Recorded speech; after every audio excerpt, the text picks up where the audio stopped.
Welcome back onto this edition of Run with Coach Parry. I am Brad Brown. We've got Lindsay with us once again. Lindsay, welcome back. Yeah, how's it, Brad? Always good to chat. Lindsay, great question in today. It was submitted on our Facebook page by Mariette. And it's a Comrades Marathon down run related question. But this can relate to any sort of net downhill run, whether it's a marathon that's net downhill or a half marathon. And Mariette wants to know, what is the most efficient way to run downhill? Is there things you can do to sort of minimize the damage that you do on the hills? What advice would you give to Mariette? Yeah, of course, we've also just had another great world famous down run in the Boston Marathon. So there are quite a few runs around the world. So really the best way and most efficient way to run downhill is to try and avoid the excessive impact that does come with that running. So the two ways that are best to do that is to try and get your center of mass as close to under your body as possible. And the way we do that is we lean slightly forward, and that then stops you from crashing your heel first or foot heel first into the ground, which then causes a very high eccentric load. And the other way is to really increase your cadence when you're going downhill. So in other words, the focus then becomes on spending a little less time with the actual foot in contact with the ground.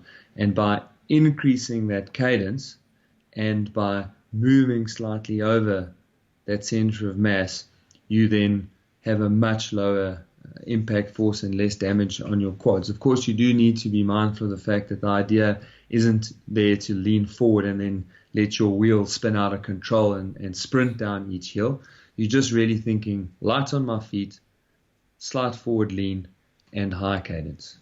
That's obviously during the run. Is there anything you can do in preparation to get yourself ready for the damage that you are going to do on a net downhill run? Yeah, so there are two major things that you can do. The first is to just get much stronger quads, glutes. So get into the gym and do some good strength work, make yourself stronger. And then you can run down hills and you can even do downhill repeats.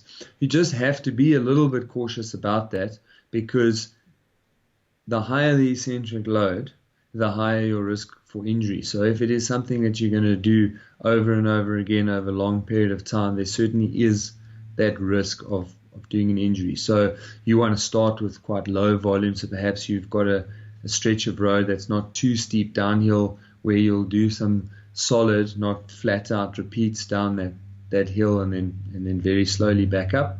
And you would just start with some shorter, much lower volume repeats. So maybe you'd start with 1 minute and do 3 or 4 of those. And over a period of 12 weeks, you would build that up to maybe 6 to 8, 3 to 4 minute repeats. And that will certainly make you much more fatigue resistant for the actual race, and you'll run a lot better when you run in the race. Well, Mariette, I hope that answers your questions. Don't forget as well, if you'd like to grab yourself a training program, we've got 10, 21 and 42K training programs available on the CoachParry.com website. You can go grab one right now. Just head over to CoachParry.com/program. That's where you can get it. That's CoachParry.com/program, and we'll send you one right away. Until next time, from myself, Brad Brown, and the coach, Lindsay Parry, it's cheers. Cheers till next time.